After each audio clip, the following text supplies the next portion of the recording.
Welcome back to the Gut Girls podcast. Today we're going to talk about something a little bit different. We are usually talking about food and guts and all of those things, but today we are going to talk about movement and exercise. A little bit different, but we have had this question a lot lately. So Angela, tell us a little bit about what we're going to dive into today. Yeah, today's episode is strictly inspired by a question we got in our membership that we were like, this needs a podcast of its own because it represents so many women we work with. So let's dive into this exact question. I'm going to read it for y'all. She said, what would you recommend as an ideal exercise regimen? I used to work out at the gym 4 to 5 days a week with heavy lifting for about an hour. Since having kids, I haven't found a good consistent flow and I can't easily get to the gym anymore. I tend to wake up early, about an hour or two before everyone else. Would a quick 15 to 30 minute early morning workout be ideal? And what about fasted workouts? So there's so much wrapped into this question. What I hear just when I read it is there's grief over what used to work, which any woman can understand that's had kids and her body has changed and her schedule has changed. There's also confusion about what to do now that my body has changed and my schedule has changed. And then there's a little bit of like, maybe fear, if I'm saying it right, of like, am I doing enough? You know, like this is what I used to do. Is 15 and 30 minutes still enough for me right now? So that's why I said this is a complex question. It deserved so much more than a quick answer. So we want to reframe this actually entirely. Let's reframe it through the lens of a female body actually, and real life, because we primarily work with women, real life, and the nervous system health, okay? So let me just jump in here and say a big concept, and it changes everything, guys. You might want to pause, set your coffee down, take a breath. But most exercise and fitness guidelines have historically been built on a male-centric data. Okay. So what does that even mean? Okay, that means that many workouts, programs, and recommendations don't actually reflect how a woman's body changes across fertility, postpartum, sleep deprivation and motherhood, chronic stress, like the seasons of chronic stress that we go through.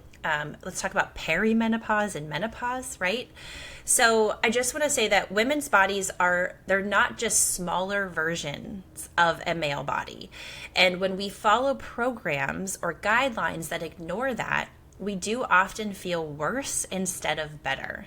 So I just want to say another thing about like just experts in general in women's health. And now very clearly, we know that these differences in a woman's body does matter. So it's not just physically, it's not the physical difference, but it's in how energy, recovery, stress tolerance, and hormones respond to exercise, right? Like men have different hormones. They recover differently. They respond differently to even so much as the time of day that they work out versus a woman, right? Because we have fluctuation in our hormones and we don't have as much testosterone as they do. I mean, we all know that, right? Our estrogen levels vary between woman to woman. And so here's the nuance that we want you to hear very clearly. Strength training does still matter deeply for women. It absolutely does. Diana and I would both say we strongly believe in strength training because it protects bone density, right? It supports our metabolic health. It preserves muscle mass and it builds resilience through all stages of a woman's life. But the how and when retrain has so much like it has to match the season that we're in, right? And then this is where I want to kind of, after saying all of that, hand it over to Diana, because Diana, I remember this was a big turning point for you and your health journey. So let's have you chat so women can keep relating to this in a way that feels like, you know, they're talking to us, real life us, right? Yeah. It's funny. This kind of takes me way back even. I think about my mom running every day. I think about when I was in the investment business before I was doing what I'm doing in the health and wellness space. I was stressed out all the time. I always felt like I just needed to be more intense. Everything needed to be more intense. If I wanted to lose weight, it needed to be more intense. If I wanted to be healthier, it needed to be more intense. And so my mind's kind of all over the place. I threw my mom in there just because I just remember her being like, it just keeps my heart healthy.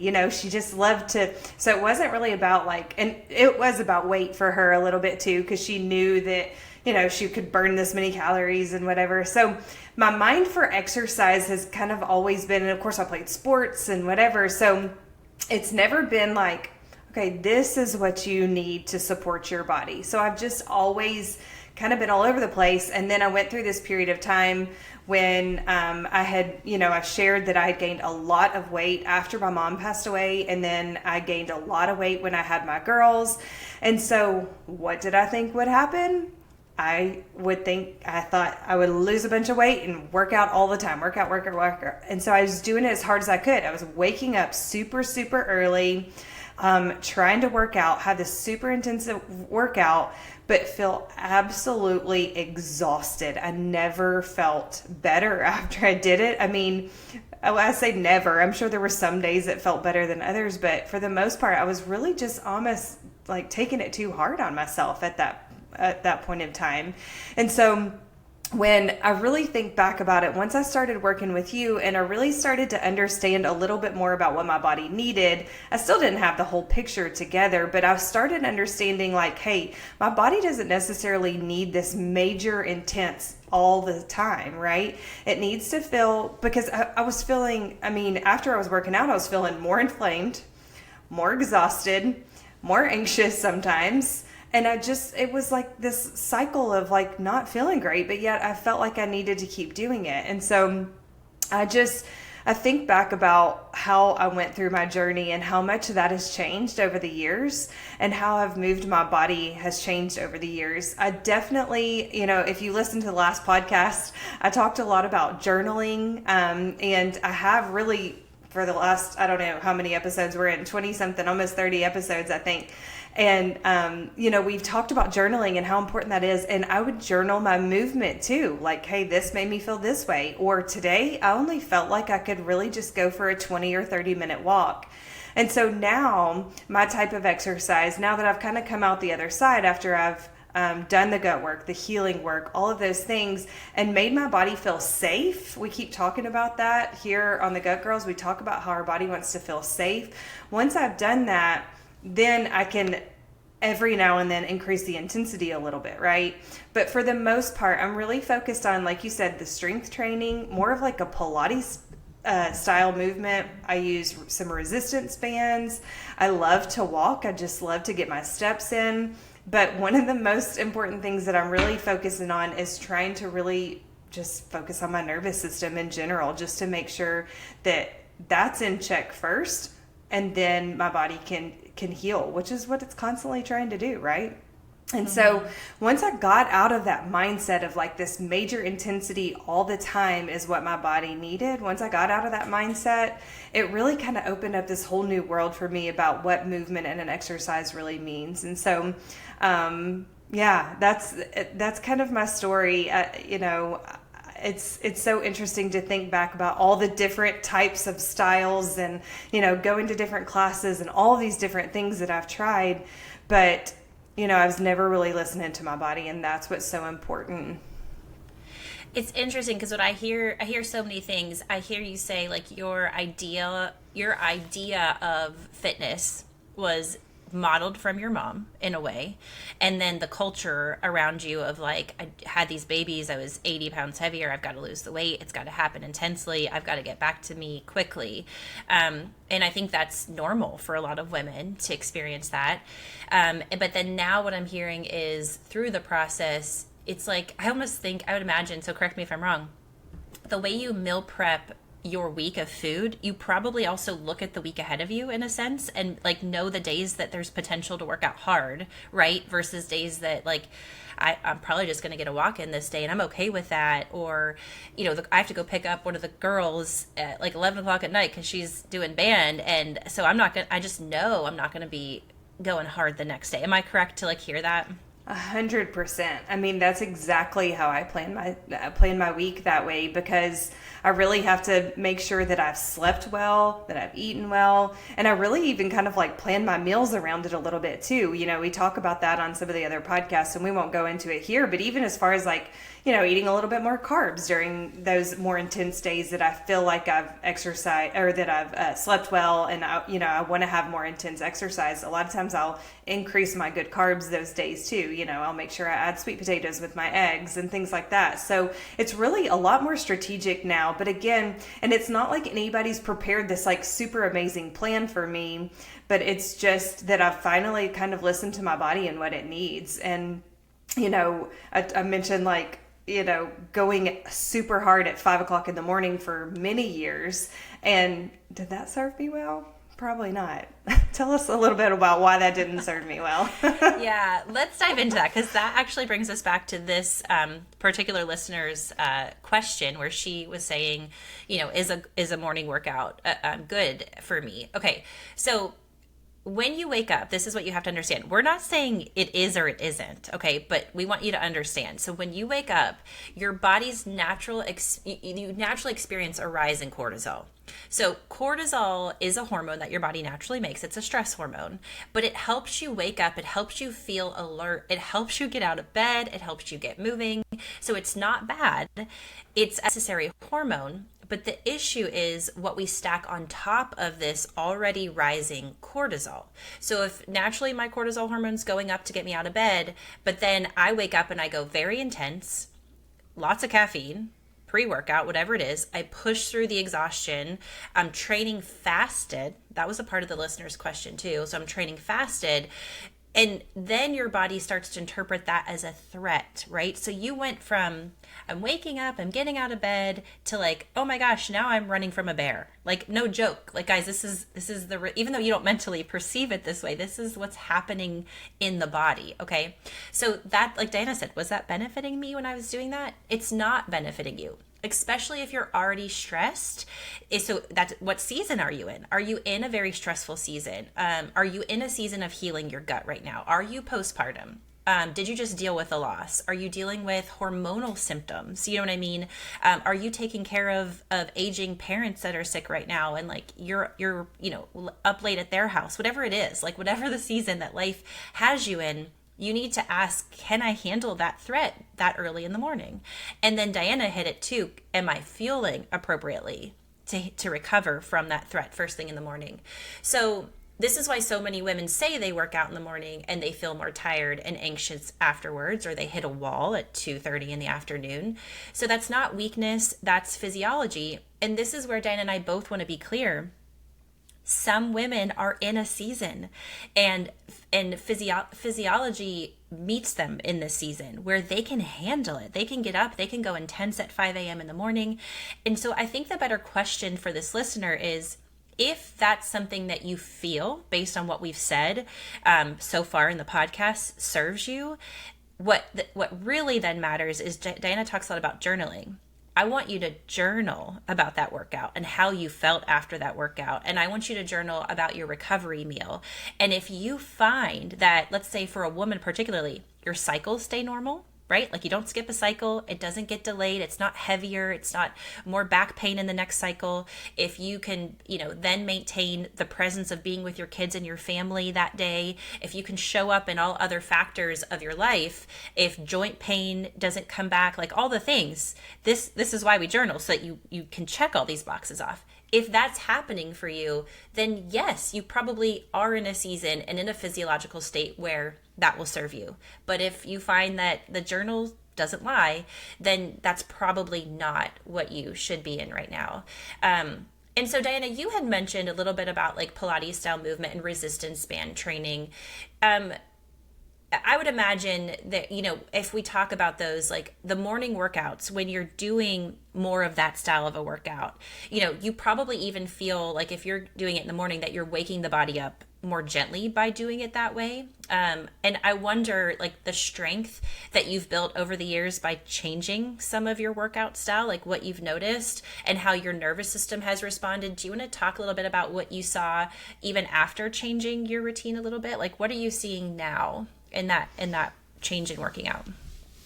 I mean, honestly, I would say the biggest difference that I feel, I don't know, as far as like strength, I definitely feel, I don't feel a whole lot of difference in my strength, but I feel more difference in my energy level.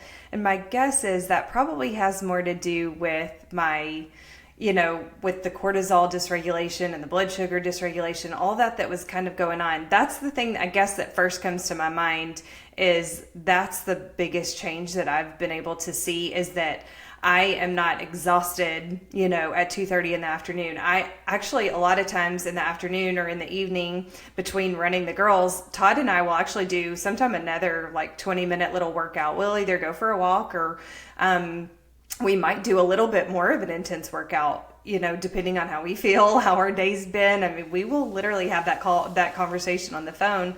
How do you feel? Do you feel like you can have that? But as far as my strength too, I mean, I definitely can tell a difference in just the longevity of how I feel and how I can move my body differently. I'm not like so sore all the time.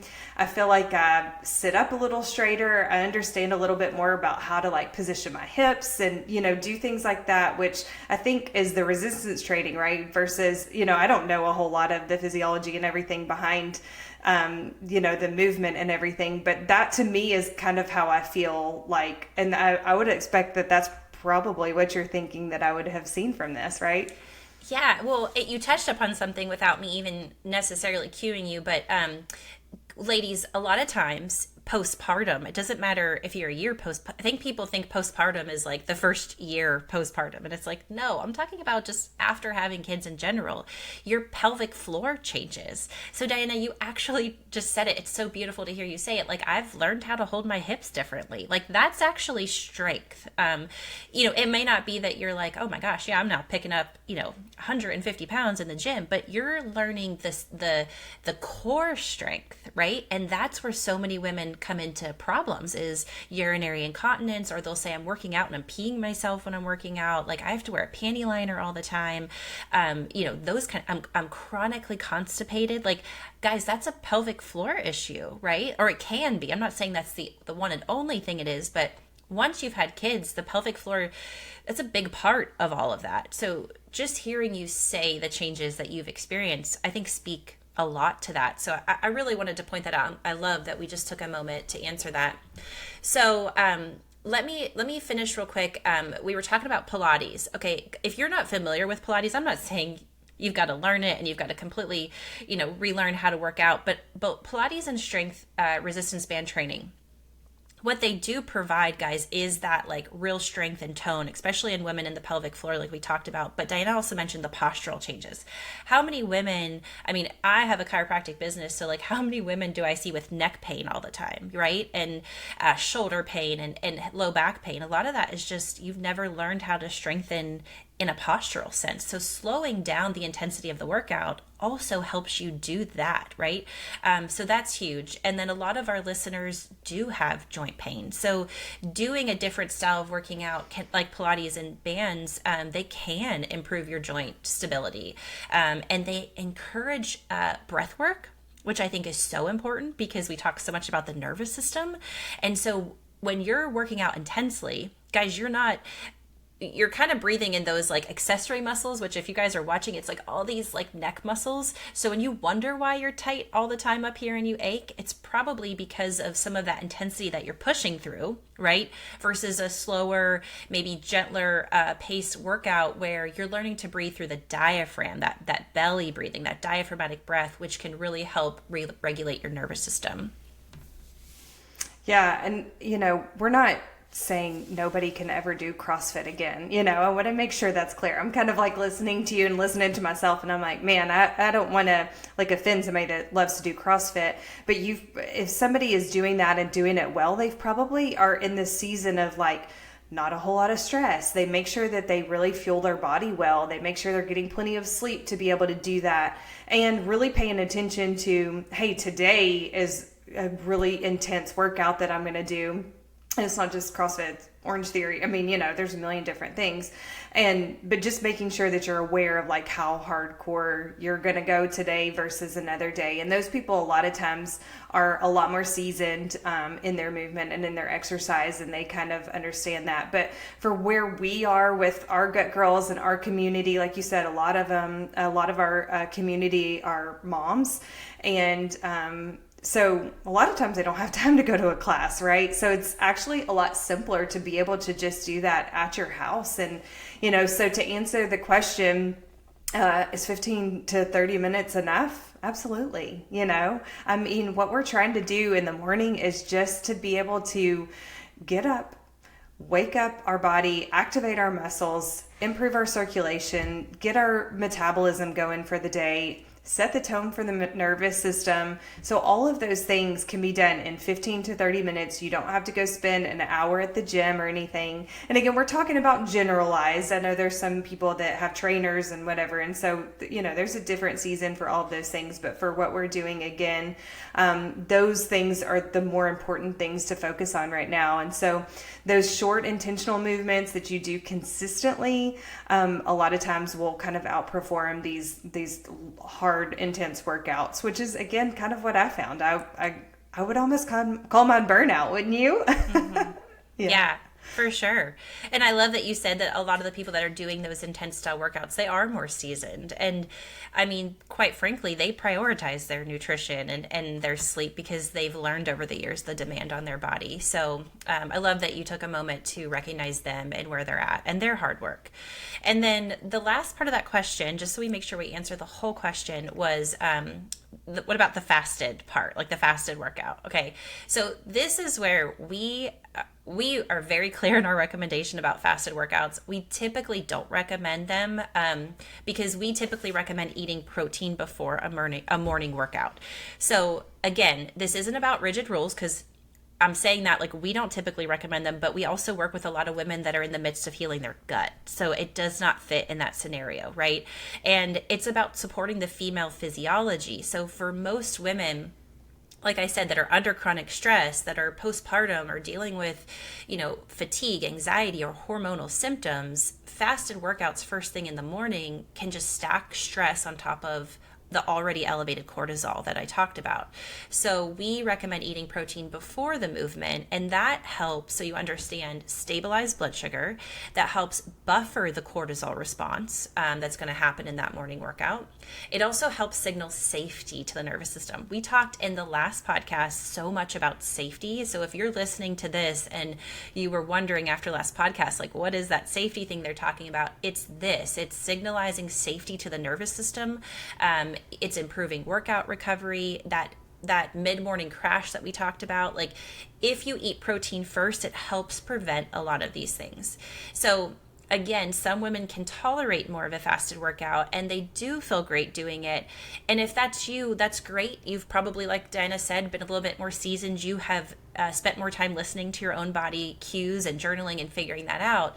But if you are, let's say the opposite, shaky, drained, anxious, wiped out afterwards, if you don't feel like you have enough energy or endurance to go all day long after that morning fasted workout, if your cycle changes, I think that's like, your cycle should be a vital sign, just like blood pressure and temperature. If that cycle changes, that's the number one thing I would tell a female, like, let's check out these fasted workouts, right? There's probably something going on there that it's just not ideal for you right now. So I hope that I think that wraps up the entire question. That's what now the listener is going to be like, oh, I understand why this turned into a podcast and not just a simple answer. But I hope that answers it. Yeah, I mean, I absolutely think it does. So, and some proteins, like some people are like, oh, I don't want to eat a bunch of eggs. I mean, you could do like a collagen shake, a little protein shake. You could do, I drink bone broth a lot of times, and that's enough for me to get the 15 to 30 minutes in. Now, if I was going to do a more intense workout, that's not enough food for me, but getting that protein in a lot of times makes such a big difference in how my day starts. So, Angela, okay, we talked about the fasted part, but one of the things that I have a feeling people are going to be like, okay, what would like an ideal week look like? And I'm talking about just the general woman, right? We're not talking about somebody that does CrossFit and that feels like their body can really handle those things safely. But tell us, like, for our membership and for, our listeners, what would that ideal week actually look like? That's a great question, actually. So I'd probably frame it, and again, remember, guys, everybody's going to tweak this a little bit. But I would say focus potentially on getting started with maybe 3 days per week where you've got, whether it's Pilates, like we talked about, resistance band workouts, or I would even go to say like some light weights, right? Like like this is going to be your day for strength building. So it can look like any of those three. But let's say that you're limiting that to like 20 to 30 minutes. Okay. So that would be 3 days a week. Again, on top of that, you're fueling, like Diana talked about, with pre and post workout. That's not pre and post workout energy drink, but like a pre workout. Make sure you're getting some protein in, and then like a post workout, make sure you're getting some carbs in there. And within, I would honestly say 30 to 60 minutes post workout, right? Like that's key. And then the other, let's say this is let's not do weekends. Let's say 5 days. So then the other 2 days per week, right? This is where I'd want you to focus on recovery. So like, it's not just sitting on the couch, it's walking, it's mobility. Maybe those 2 days you're stretching, or you're doing some gentle cardio. So, maybe you want to go on like a hike with the family, or, maybe you live in a neighborhood where there's some hills and stuff. So like those 2 days, I want you to work on we call it active recovery. So if you can alternate, a day doing some low grade strength training, a day doing a recovery, another day doing low grade strength training, another day doing recovery, that would probably be the best case scenario, along, like I said, with your nutrition. And this will support basically everything that we talked about, right? Bone health, because you're getting the low level strength, metabolic resilience, because you're also getting some of that cardio in there, and then hormonal balance and nervous system regulation. So you're going to probably avoid the burnout that you did, Diana, early on in your transformation journey, but still get the benefits of working out. Mm-hmm. As you're kind of talking about this and like the gentle movements and some of those things, I'm going to kind of rewind a little bit about the question that you asked, what it used to look like for me and what it isn't. And I want to be clear about that. I want to make sure that you recognize that this exercise and movement that you're doing, it's not a punishment for your body. I've heard time and time again about people that, overeat the night before. Let's say they stayed up late and they binged and ate a bunch of food or whatever. Waking up the next morning and punishing your body for doing that is not what we would suggest. And so there was a time for sure in my life that I would almost use it as a reward, right? I would work out really hard so that I could have this reward and drink this milkshake or do whatever. Guys, I can promise you from experience that did not serve me well. And I kind of giggle now, but I want to hit on the emotion that some of you listening are probably doing that. I would imagine that I'm not alone and the only person in the world that's ever done something like that. And so I want to remind you that what our body is wanting, especially when we're trying to heal, is the support. It wants consistency and it wants safety. I know we keep using that same word, but it's all about really kind of driving that body back to the homeostasis and this little safety net that it feels, and where the nervous system isn't, like you said, where it's like being chased by a bear all the time. We really almost want it to be calm, right? And so I know that when I was eating a lot, this massive amount of calories, waking up the next morning or like later that night or whatever, I would go work out. That was just not serving me well. And so it's amazing how much I've learned and been able to share with my story. And I hope that helps some of you that may be experiencing that same thing where you feel like you eat, like you're overeating or something. I want to remind you, go back to that basics guide. Try to really focus on the way that your plate should look versus and eat more of a whole foods diet, and not like make it this reward thing. We could probably do a whole entire podcast on this, I think, but I just want to remind you, that's as kind of the final takeaway. Like, it's not like working out is not a punishment for your body. It's not something that you do to like work your food off. It's really, there's so much behind it to be able to help, like we've talked about, with the metabolism, with your circulation, with the strength training. All of that is just so important. So to close it up, answering the questions, yes, 15 to 30 minutes in the morning is enough. We want you to eat a little bit of protein, preferably before you do that, and doing more of like a Pilates resistance band, light weights, 3 or 4 times a week is probably enough. Some gentle walking, gentle movement, and cardio is also beneficial too for that. So hopefully this has been helpful for our listeners, especially the one that asked these specific questions. We tried to answer all of them in there. If you have a specific question, or if you're interested in our membership, today we talked about this movement piece, and we don't talk about it a whole lot on here because we're constantly talking about the gut and food and supplements and and the GI map test. But inside our membership, inside our community, this is one of those questions that we had from one of our members. And so we answer those questions and get to do life alongside everybody and share what workouts we're doing, and share what different Pilates places we go to, and just kind of doing life together, which is really cool. So if you want to be a part of our membership, you can go to our website, gutgirls.health, and do a free 15-minute consultation with one of us, and we're happy to kind of guide you into what part of our membership might work best for you. Hope you guys have enjoyed this episode, and we look forward to seeing you on the next one. The Gut Girls podcast is for educational purposes only and is not intended to diagnose, treat, cure, or prevent any disease. We are not acting as licensed medical professionals. Always consult your doctor before making any changes to your health routine.